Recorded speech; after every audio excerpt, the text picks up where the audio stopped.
Hi, I'm Tim. Welcome to Watchbox, and thanks for logging on. If you love this watch, email me, tmosso@thewatchbox.com.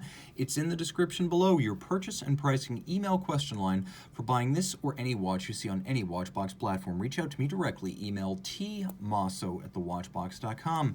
Today, we are discussing the 2020 redesign of the Omega Constellation, the long-running Connie, first debuted in 1952, designed along the lines you see here for the first time, the Griffin Claw or Manhattan in 1982, and circa 2020 this is the latest update of a watch that represents one of Omega's top-selling brands globally. So here we have the Constellation 41 in a combination of stainless steel with a ceramic bezel. It's 41 millimeters in diameter by 13.7 millimeters thick by 48.6 millimeters end link to end link. The watch of course has a proprietary style lug junction, so lug horn spacing doesn't quite apply to this watch. You're going to be using an Omega factory strap. We'll throw it on my wrist, which is 16 centimeters in circumference, and you can see it's particularly short across the wrist. It's thin enough with a sloped case flank, and you can see in this real-world test next to one of my sleeves that the watch will slide underneath the cuff, and you won't really have problems in that regard. I can imagine this watch wearing well on a wrist as small as 13.5 centimeters circumference, so despite the size, it is a unisex option. We'll take a quick look now at the strap.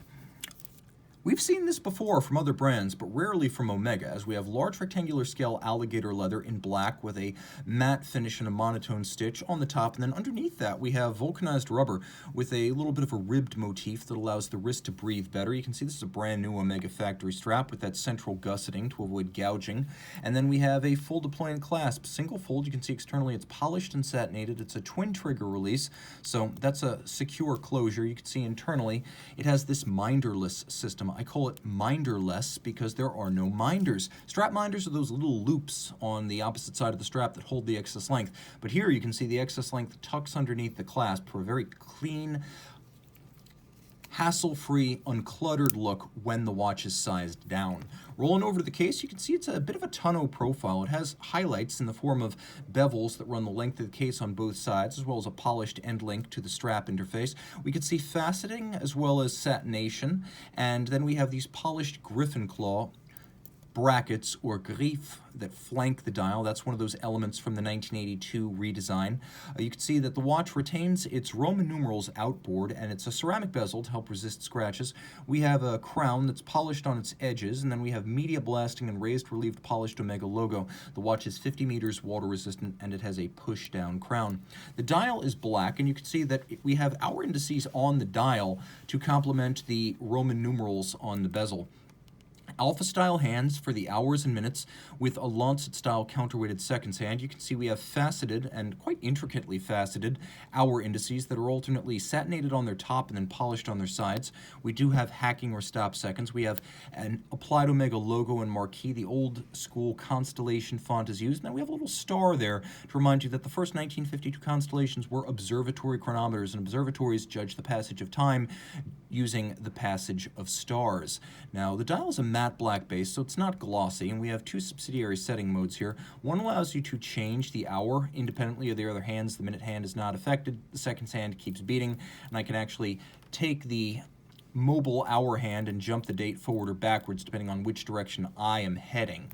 The watch, of course, does feature hacking or stop seconds, so if I pull the crown out to its outermost extremity, I don't have quite the nails I used to. You can see that I can stop the seconds hand, and that allows me to set against a reference time. Flip it all over. We have the latest version of the 8500 family of automatics from Omega. Here we have caliber 8900. You can see the Constellation script is on the reverse side too. 8900 is a 2-barrel automatic, 60-hour power reserve. Twin barrels give you better balance amplitude sustain after 24 or 48 hours. With a single barrel movement, there's a big drop off after 24 hours. So 2 barrels give you a longer power reserve at 60, but also a more even timekeeping experience throughout that power reserve. It pivots on 39 joules. It has this spiral arabesque Côte de Genève with blackened screws as well as polished screws. The movement has both. It's shock resistant thanks to a full balance bridge with a free sprung index.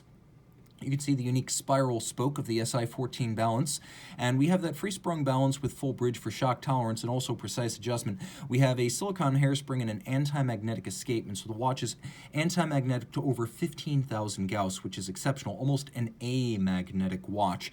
Now, you'll also appreciate that it is a coaxial escapement, which is the direct and indirect impulse, constant